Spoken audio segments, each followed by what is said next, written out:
Assalamualaikum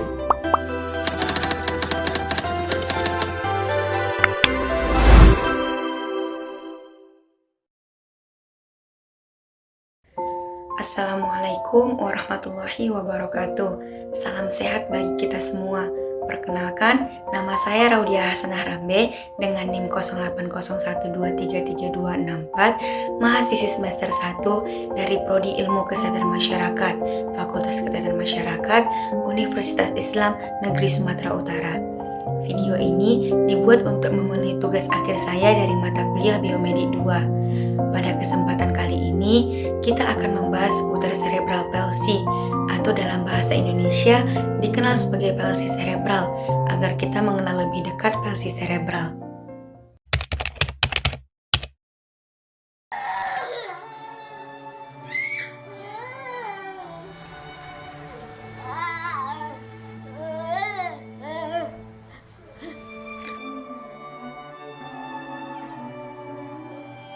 Gizi buruk sama otaknya nggak berkembang. Gizi buruk dan otaknya tidak berkembang itu.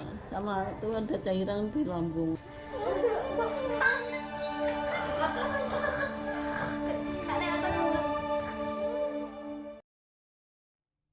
Palsi cerebral atau cerebral palsy adalah gangguan ketegangan otot gerak dan koordinasi gerak yang disebabkan oleh gangguan perkembangan otak atau kerusakan otak pada usia dini. Hal apapun yang dapat menyebabkan gangguan perkembangan atau kerusakan otak pada usia dini itu dapat menyebabkan palsi cerebral. Ini termasuk gangguan yang terjadinya dalam kandungan, maksudnya pada masa kehamilan maupun setelah anak tersebut lahir. Gangguan yang terjadi selama kehamilan dapat berupa kelainan genetik, kelainan bawaan, infeksi pada masa kehamilan, atau penyakit apapun pada ibu selama hamil.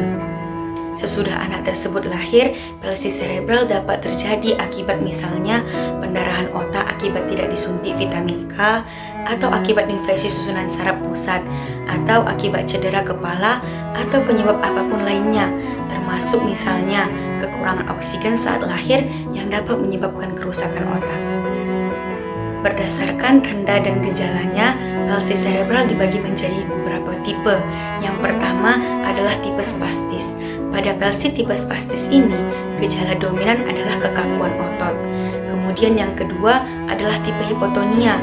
Sebaliknya dengan tipe spastis, pada tipe hipotonia ini justru ototnya semua lemas. Tipe ketiga adalah tipe diskinetik. Pada tipe ini terdapat gangguan koordinasi gerak dan juga terdapat gerakan-gerakan yang tidak terkontrol. Seringkali pada satu anak dapat dijumpai campuran satu atau lebih dari tipe-tipe tersebut. Sayangnya, sampai saat ini belum ada satu pengobatan pun yang dapat menyembuhkan palsi cerebral. Jadi, kerusakan otak yang menyebabkan palsi cerebral itu sifatnya menetap, tapi tidak progresif. Artinya, menetap, tetapi juga tidak memburuk dan tidak juga membaik kerusakan otaknya. Namun, yang dapat kita lakukan untuk anak dengan palsi cerebral tujuannya terutama adalah untuk 1. Mengoptimalkan kemampuan gerak yang masih ada, dan 2 adalah untuk mencegah komplikasi-komplikasi. Komplikasi-komplikasi itu bisa berupa misalnya gangguan posisi dan letak sendi dan tulang yang bisa menyebabkan dislokasi. Kadang-kadang juga bisa menyebabkan patah tulang atau misalnya komplikasi akibat anak yang berbaring terlalu lama atau hanya duduk diam tanpa banyak bergerak seperti banyak anak palsi cerebral yang kita jumpai. Komplikasi-komplikasi itu bisa berupa pneumonia atau infeksi saluran kemih. Nah, melalui terapi yang seperti apa bisa kita cegah komplikasi-komplikasi tersebut? Yang pertama, bisa kita berikan obat-obatan untuk mengurangi ketegangan otot atau untuk melemaskan otot bila diperlukan. Namun, tidak semua anak dengan palsi cerebral memerlukan obat tersebut. Yang kedua adalah dengan terapi-terapinya. Dapat berupa fisioterapi, dapat pula berupa terapi okupasi, dan dapat juga berupa terapi bicara. Seringkali juga anak dengan palsi cerebral juga memerlukan dukungan-dukungan lain. Misalnya, apabila ada gangguan menelan, mungkin anak tersebut membutuhkan cara makan dengan menggunakan selang. Atau misalnya apabila terjadi kesulitan untuk batuk, kesulitan untuk mengeluarkan dahak, mungkin anak tersebut memerlukan yang dinamakannya postural drainage. Jadi, manuver-manuver yang dilakukan, perubahan-perubahan posisi yang dilakukan agar dahaknya lebih mudah dikeluarkan. Ada juga anak yang membutuhkan peralatan-peralatan khusus untuk menjaga tulang-tulang dan sendinya tetap pada posisi yang semestinya supaya tidak terjadi dislokasi ataupun patah tulang itu tadi dan lain sebagainya sesuai kebutuhan masing-masing. Pencegahan cerebral palsy adalah juga upaya untuk mencegah hal-hal yang dapat menyebabkan gangguan perkembangan atau kerusakan otak di usia dini.